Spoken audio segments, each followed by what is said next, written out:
स्वागत है दोस्तों। मैं हूं आपका चैती डीके जी। मेरे साथ है दोस्तों असली देशी पार्टी के राष्ट्रीय अध्यक्ष हैं दोस्तों।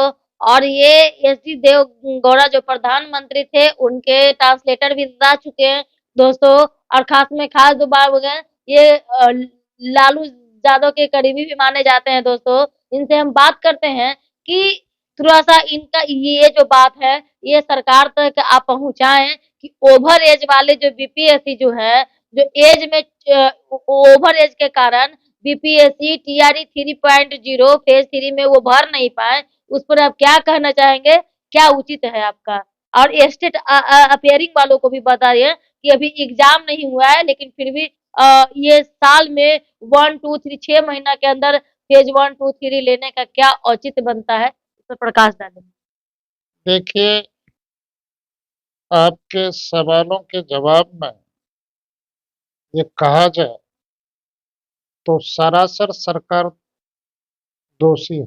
क्योंकि जो भी ट्रेंड हैंड होते हैं उसके लिए आरक्षण का प्रावधान स्वयं होता है और बहुत वर्षों से यह चला रहा है और चले आ रहा है कि जो डीएलडी है, बीएड पास है या सीटेट पास है या माने एसटीईटी पास है, उन लोगों को यदि टीचर की बहाली पहले एन किन प्रकार किसी प्रकार के माध्यम से होती भी थी तो वर्षों तक भी माने एज में रिलैक्सेशन रहता था।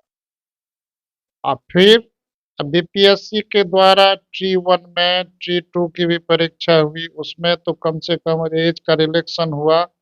और यह ट्री 3 में जो जिसकी परीक्षा अभी नहीं हुई है उसमें ओवर एज वालों को भी मौका मिलना चाहिए, मिलना चाहिए, मिलना चाहिए। कारण कि बीपीएससी की यह मनमानी मानी जाती है। कारण कि अपने मन से अधिक विद्यार्थियों को छांटने के लिए एक अलग से नियमावली लगा देना, यह बहुत ही दुखद कार्रवाई है। अब बताइए कि सड़क पर एन किन प्रकार से धरना प्रदर्शन हो रहा है।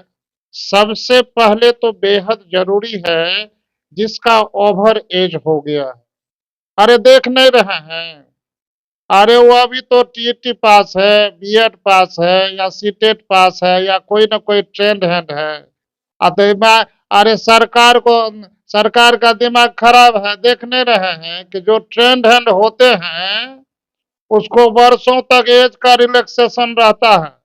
तो बीपीएससी कौन लाट साहब इसको देना चाहिए ना, ये तो मनमर्जी है। नीतीश सरकार आपको भी तो कह रहे हैं, खाली इंग्लैंड गए हैं खाली दिमाग का इलाज कराने के लिए और कभी कभी विधानसभा में बहक जाते हैं। अरे ध्यान न दीजिए, और जिंदगी और मौत का सवाल है।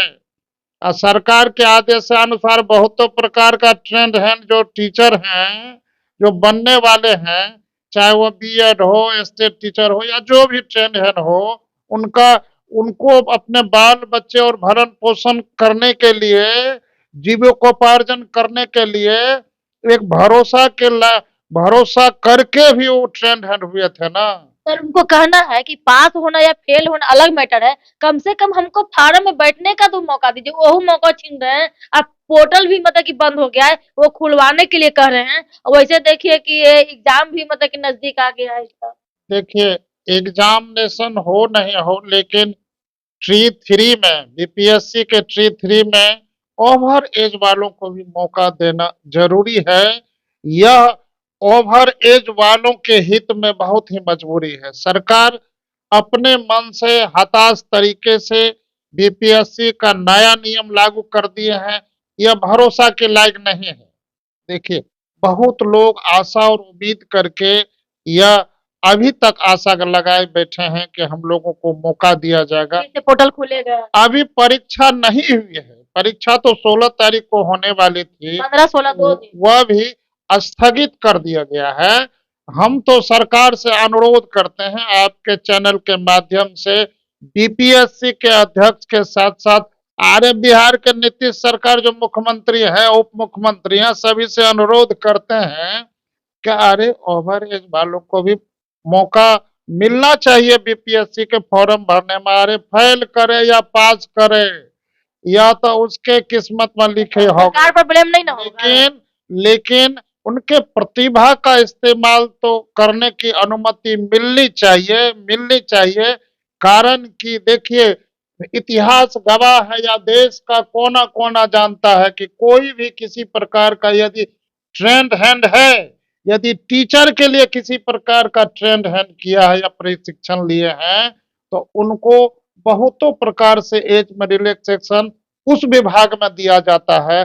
तो फिर बीपीएससी के द्वारा ली जाने वाली जो ट्री 3 वाली परीक्षा है, इसमें क्यों ओवरवेल वालों को प्रतिबंधित कर दिया गया? यह खेद का विषय है, खेद का विषय है। हम तो आशा नहीं, सरकार से पुनः गुजारिश करते हैं कि मौका देखिए, पोर्टल को खोल करके ओवरएज वालों को भी ले लीजिए।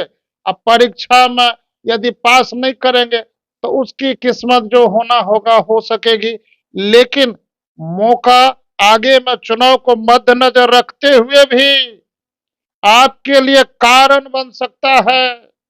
अब व्याकरण में एक कारक है, जानते हैं, उसी के चलते पूरा वाक्य बनता है, उसी के मिलान से वाक्य बनता है। यदि हर कोई ऐसा इलाका नहीं है जहां ओवर एज वाले प्रशिक्षित नहीं हैं, आगे आने वाले चुनाव में हो सकता है आप जो यह नियम लाए हैं उसको प्रतिबंधित करने के लिए, वह ओवर एज वाले आपके खिलाफ खेला कर सके। बहुत प्रकार से हो सकता है। हम आपसे अनुरोध करते हैं, खुलवाइए पोर्टल को। इन लोगों को भी अभी परीक्षा नहीं हुई है, परीक्षा का डेट बढ़वाइए। इन लोगों को भी मौका दीजिए, कारण कि ट्रेंड है ना, ट्रेंड है एक आशा और उम्मीद के लिए ना किए थे। जो ट्रेनिंग करते हैं, चाहे बीएड हो, सीटेट हो या स्टेट टीचर हो, माने जो भी हो, डीएलडी हो, काहे ले करते हैं कि एज का प्रतिबंध नहीं रहेगा। ये तो मालूम है। अब आप कर दिए हैं बीपीएससी। अरे बीपीएससी कर दिए है तो माना ट्री 1 में, ट्री 2 में तो आप रिलैक्सेशन देवे किए, तो इसमें काहे लो बंद कर दिया हो बिहार सरकार? अरे कम से कम तो देखिए, आगे में चुनाव है, आपके हित की बात कर रहे हैं। और नहीं तो ओवर एज वालों के लिए जो यह कहर आपके लिए चुनाव में बन सकता है जहर जहर जहर। देखिए दोस्तों, ये थे मेरे साथ अध्यक्ष हैं जो असली देशी पार्टी के राष्ट्रीय अध्यक्ष हैं। ये बोले, लालन यादव जी बोल रहे हैं कि इस तरीके से होना चाहिए दोस्तों। हो सके कि किस्मत में क्या खेला लिखा हुआ है, ये पोर्टल खुल भी सकती है दोस्तों, आपके हित के लिए। जय हिंद। देखते रहिए डीके चैनल में, लाइक शेयर कमेंट सब्सक्राइब करें, फॉलो करें।